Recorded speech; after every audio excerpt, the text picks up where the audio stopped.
جملہ میں عرض کروں گا۔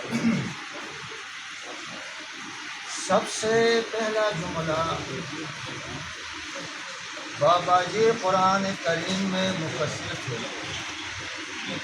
یہ سننے کی باتیں ہیں۔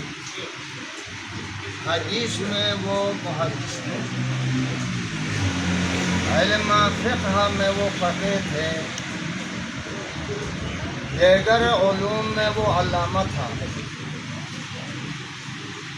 اور جب وہ عربی قصیدے پڑھتے تو وہ حسان ابن ثابت رضی اللہ تعالیٰ عنہ شاعر رسول اللہ صلی اللہ علیہ وسلم کی طرف تھے۔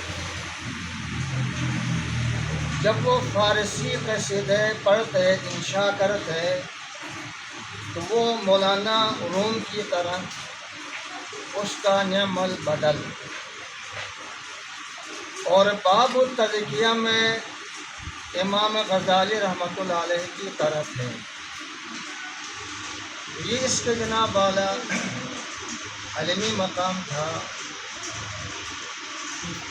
دوسرا جملہ یہ ہے کہ سلف صالحین کے بعد خلف میں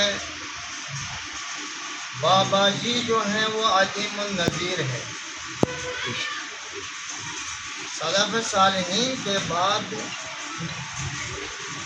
خلف میں عظیم النظیر ہے، اور عظیم النظیر ہونے میں یہ مصداق ہے اس شعر کا۔ متنبی کا شعر ہے، مدت الدہور وما آتینا بمثلہ وَلَقَدْ أَتَى فَعَجَزْنَا عَنْ مُجْرَائِهِ۔ زمانے گزر گئے، زمانوں نے اس جیسا ممدو جیسا نہیں لا سکے۔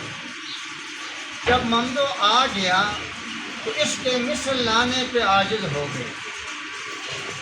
تو یہی مصداق سم تو سم بابا جی کا ہے خلف۔ اور تیسرا جملہ جو ہے، مقام شرف میں اللہ تعالیٰ نے بابا جی کو پہنچایا کہ خلف میں کوئی آدمی اس مقام شرف میں نہیں پہنچ سکا ہے۔ تو مقام شرف میں بابا جی منفرد تھا۔ یہ منفرد ہونے میں مصداق ہے شاعر کا یہ شعر، فَبِأَيِّمَا قَدَمٍ سَعَيْتَ إِلَى الْعُلَا عَدَمُ الْهِلَالِ لِأَقْمَصَيْكَ حِذَاءُ۔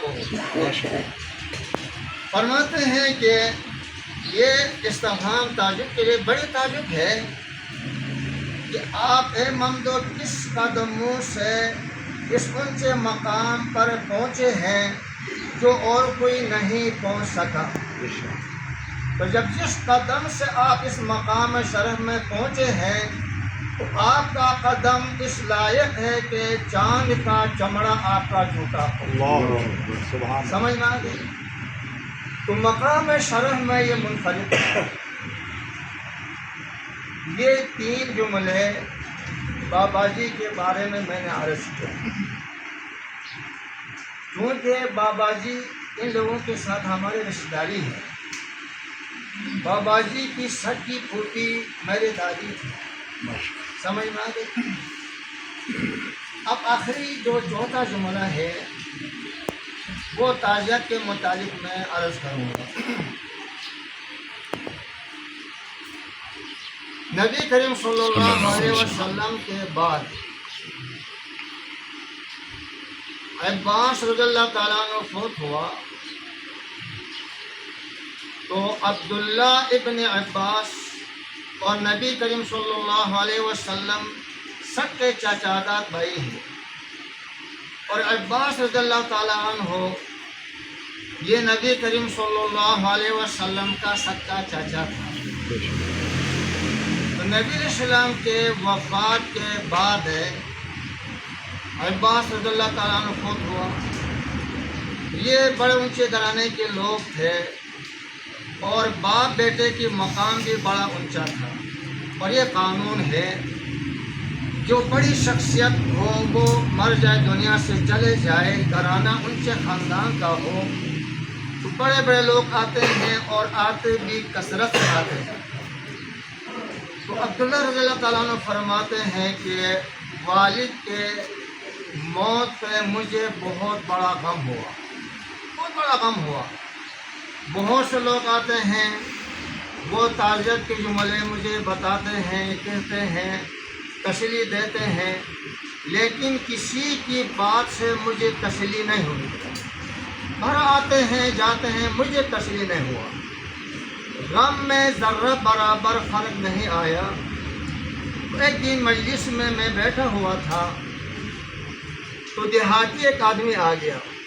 دیہات والے جن کو اللہ جب صلاحیتیں دیتے ہیں تو ان کا نظر نہیں ہوتا ہے، جیسا کہ بابا جی ٹھیک ہے، ان کی نظر نہیں ہوتا. یہ بڑے عجیب لوگ ہوتے ہیں. تو وہ دیہاتی آدمی آ کے اس نے کہا کہ دو شعر کہا، دو شعر. شعر اول میں فرمایا کہ مجھے تسلی دیا، بڑا زبردست تسلی ہوا. دوسرے شعر میں شعر اول میں مجھے ترغیب دیا صبر کا کہ صبر کرو. اور دوسرے شعر میں مجھے تسلی دیا، بڑا زبردست تسلی. شعر اول یہ ہے، اصبر نکم بکصابرین فانما صبر الرعیۃ بعد صبر الراس. عبداللہ آپ تو بڑے ہیں نا، آپ بڑے ہیں، آپ بڑے ہیں، آپ صبر کریں. آپ کو دیکھ کے ہم بھی صبر کریں گے. اور یہ قانون ہے کہ جو ماتحت ہیں ان کا صبر تب ہوتا ہے جو بڑا صبر ہے. اس میں ترغیب دے دیا صبر کا. دوسرے شعر میں بڑا زبردست تسلی. فرماتے ہیں کہ دوسرا شعر جب میں نے سن لیا، فرماتے ہیں مجھے ایسا لگا کہ میرا باپ مرا ہی نہیں. کہا کہ خیر من العباس اجرک بعدہ واللہ خیر منک للعباس. عبداللہ اللہ نے تقسیم کیا ہے. دیکھو کہ آپ کا باپ عباس سے جو آپ کو اجر اور ثواب ملا ہے صبر پر، یہ آپ کے لیے تیرے باپ سے بہت بہتر ہے. اور تیرے باپ اللہ نے اپنے پاس لے گیا تو اللہ تعالیٰ تیرے باپ کے لیے آپ سے بہت بہتر ہے. بڑا بہتر فیصلہ ہو گیا. باپ کے بارے میں بڑا بہتر فیصلہ ہو گیا، آپ کے بارے میں پھر غم کس بات کی ہے؟ فرمایا کہ ذرہ برابر ایسا ہوا کہ آٹے سے بال نکالتے ہیں، غم میرے بدن سے دل سے ایسے نکل گیا.